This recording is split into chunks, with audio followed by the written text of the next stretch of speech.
오늘 영상에서는 아주 흥미로운 이야기를 전해드리려 합니다. 여러분은 혹시 삼국지 최고의 맹장이라 불렸던 장비가 장씨 가문 무장들 중에서도 가장 뛰어난 인물이라고 생각하시나요? 그렇다면 아마 놀라실 겁니다. 왜냐하면 장비는 1위가 아니라 2위에 불과했기 때문이죠. 그렇다면 그보다 위에 오른 인물은 과연 누구였을까요?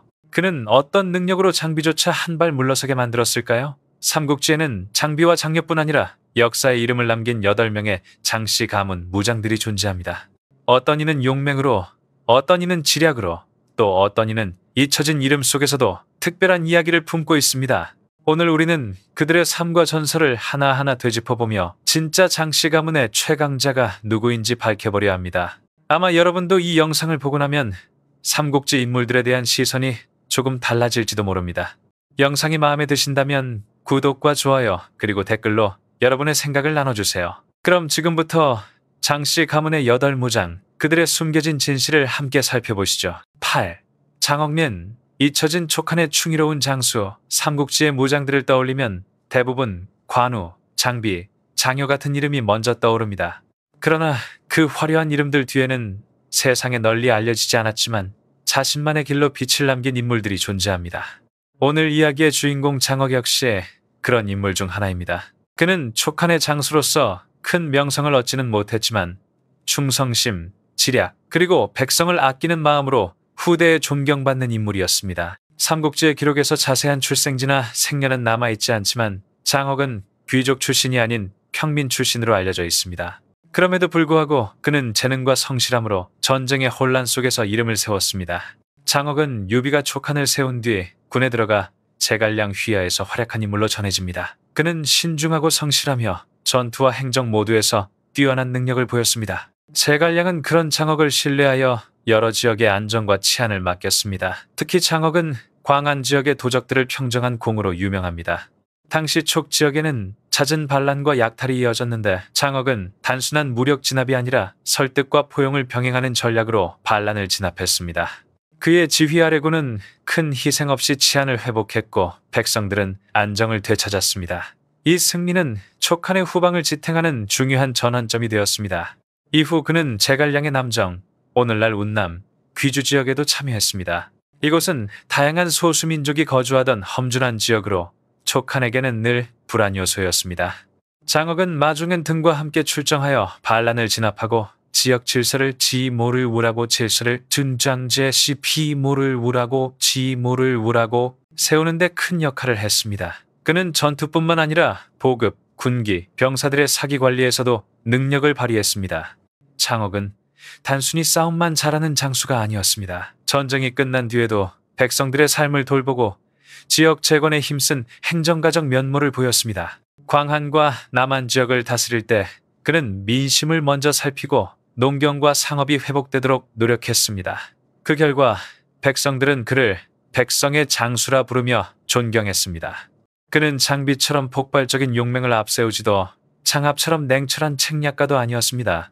대신 그는 군사적 능력과 인간미를 조화롭게 갖춘 인물, 즉 전장과 일상 모두에서 빛난 장수였습니다. 비록 높은 자기나 화려한 명예를 얻지 못했지만 장억은 자신에게 주어진 임무를 끝까지 완수하며 촉한의 안정을 지킨 묵직한 버팀목 같은 존재였습니다.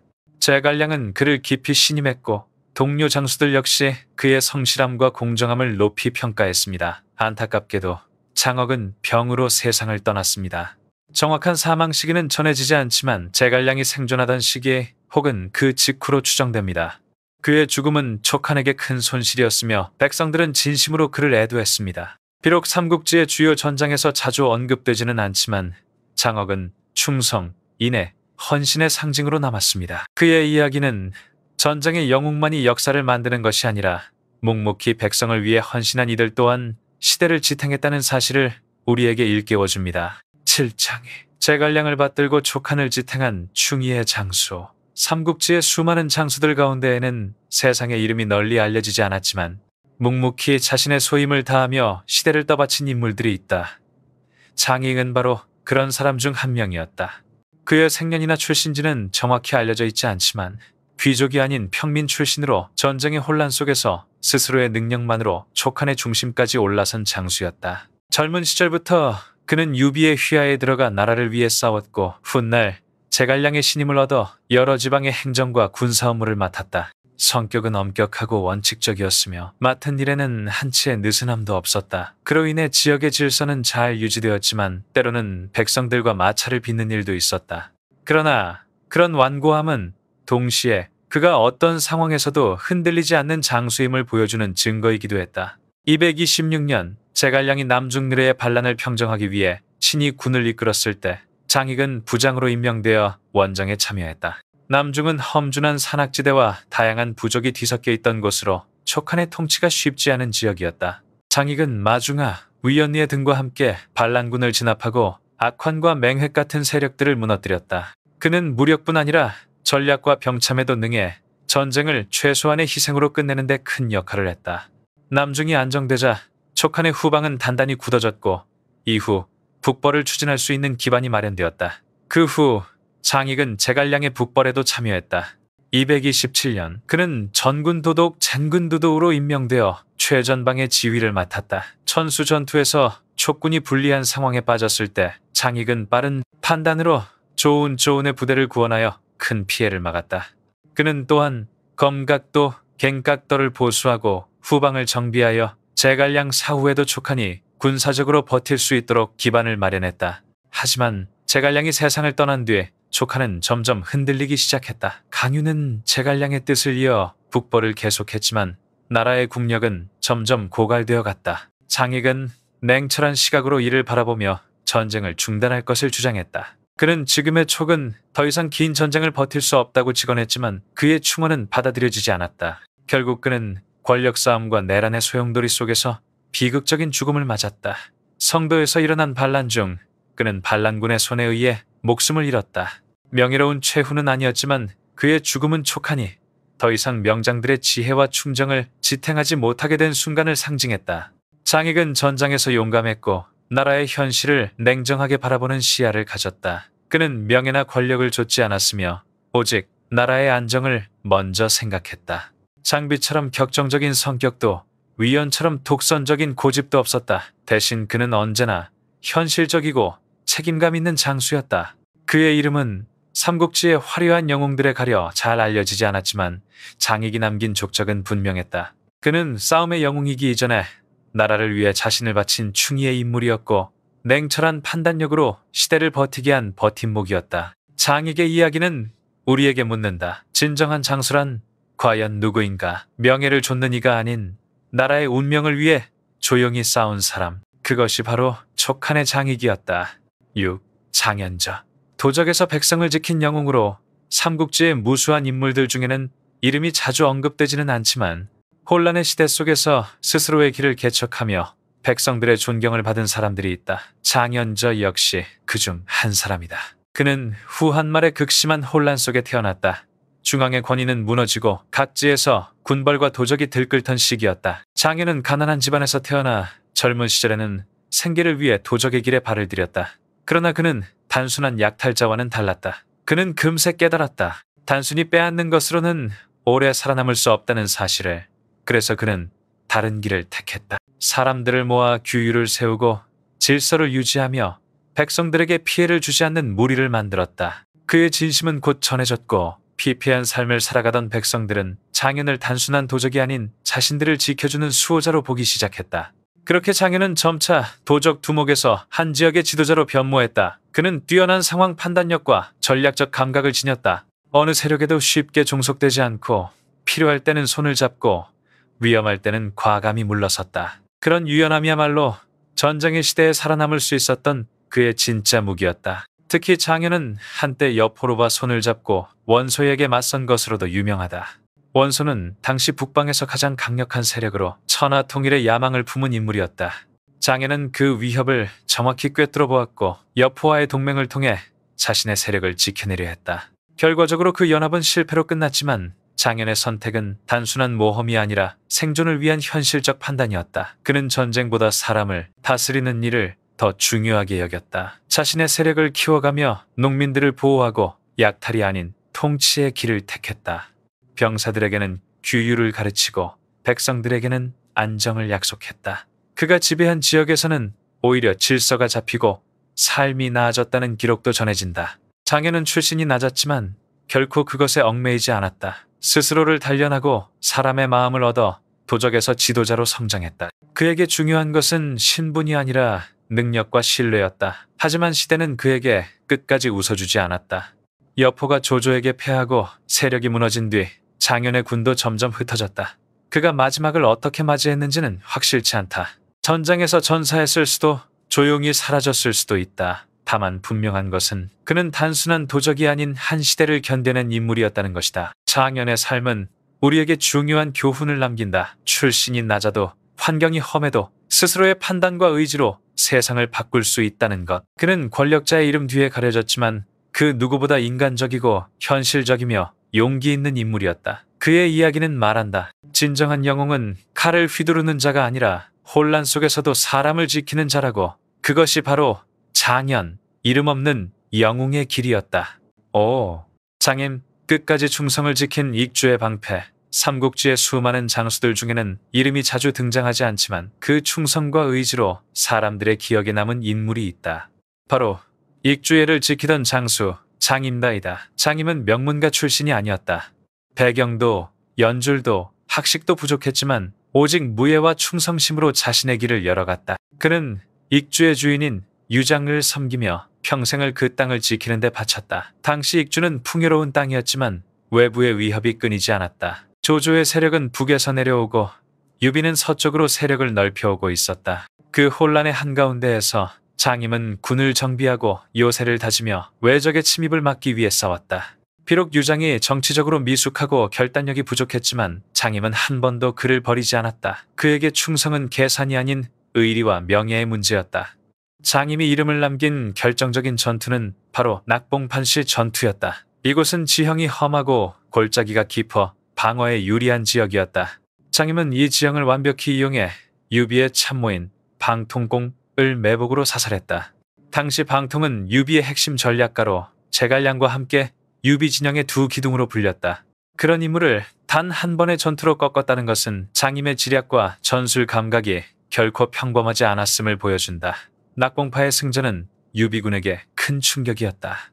방통의 죽음으로 인해 유비의 진격이 잠시 멈췄고 익주는 잠깐이나마 숨을 돌릴 수 있었다. 하지만 장임의 노력에도 불구하고 유장의 우유부단함과 내부의 분열은 결국 익주의 몰락으로 이어졌다. 그럼에도 불구하고 장임은 끝까지 싸웠다. 많은 장수들이 유비에게 항복하며 자리를 보전하려 했지만 그는 끝내 칼을 내려놓지 않았다. 주변의 만류에도 불구하고 그는 내 목은 베일지언정 주군을 배신할 수는 없다라며 항복을 거부했다.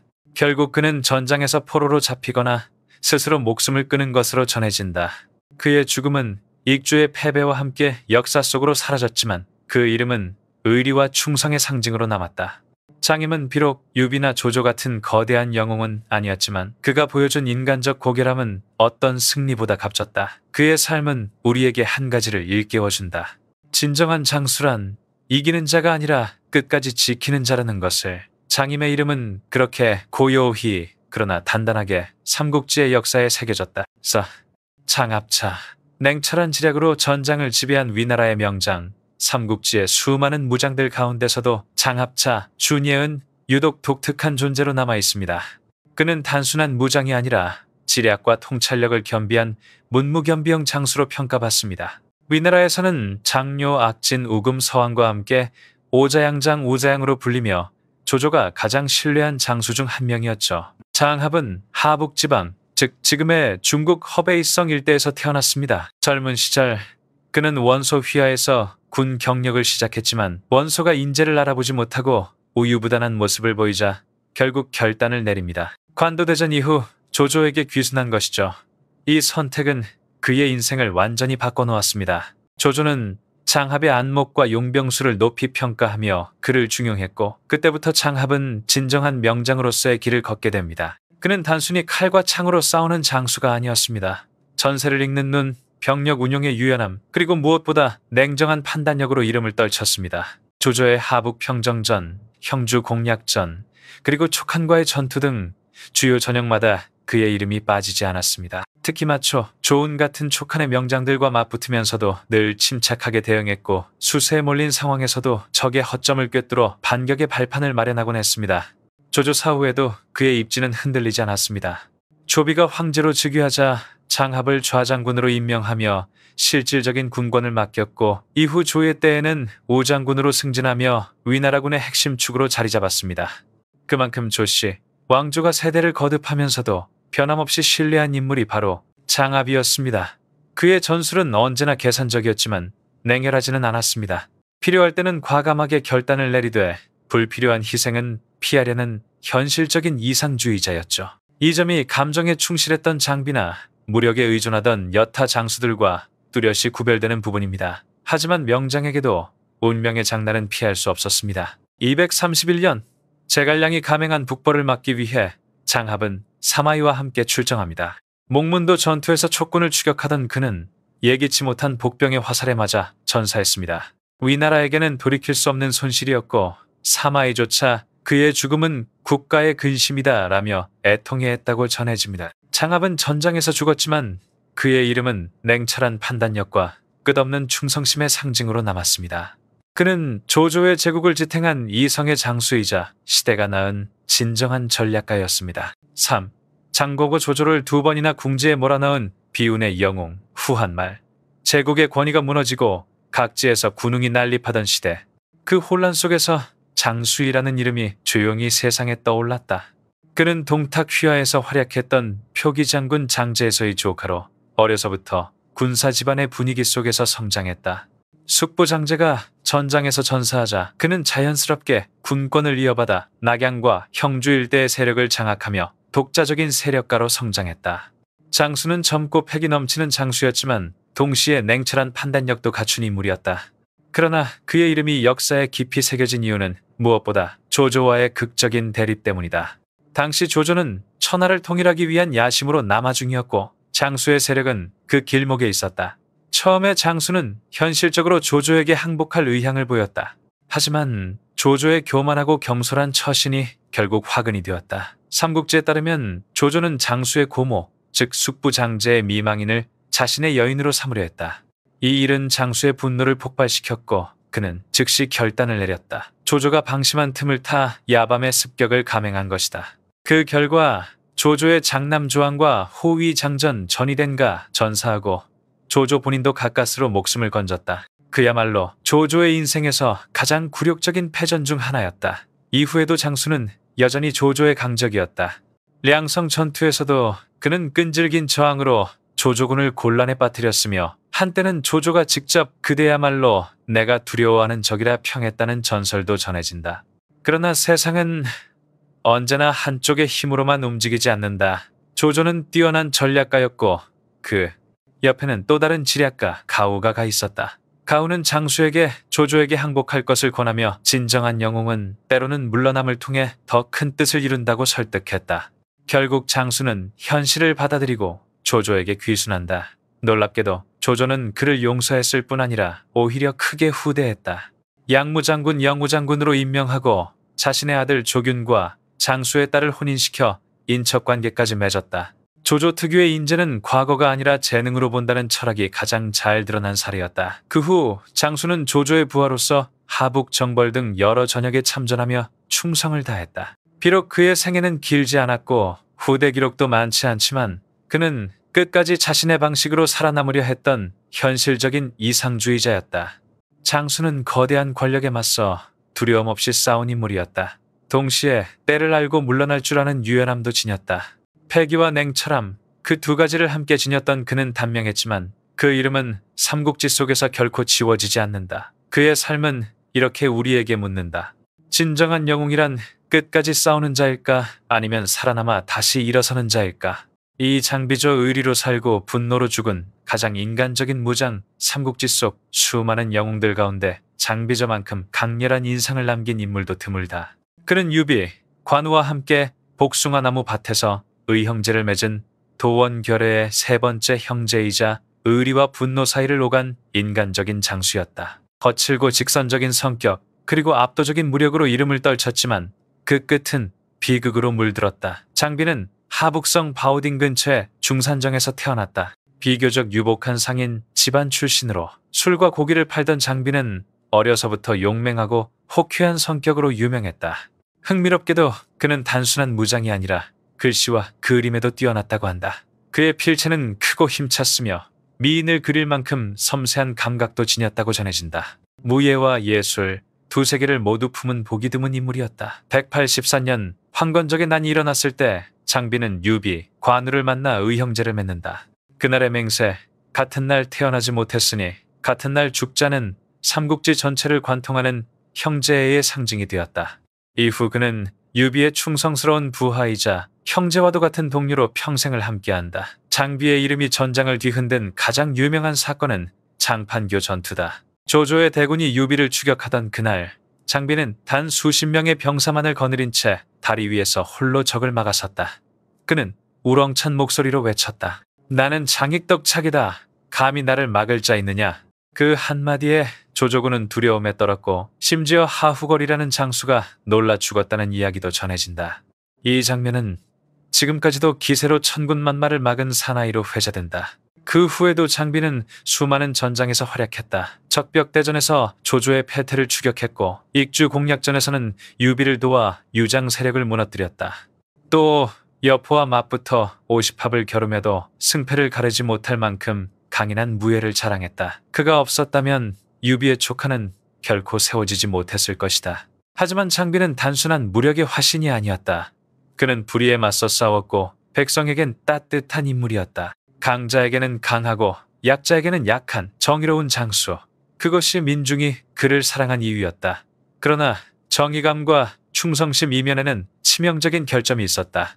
그의 성격은 불같았고 분노는 종종 이성을 압도했다. 부하들이 명령을 제때 수행하지 않으면 그는 서슴없이 채찍을 들었다.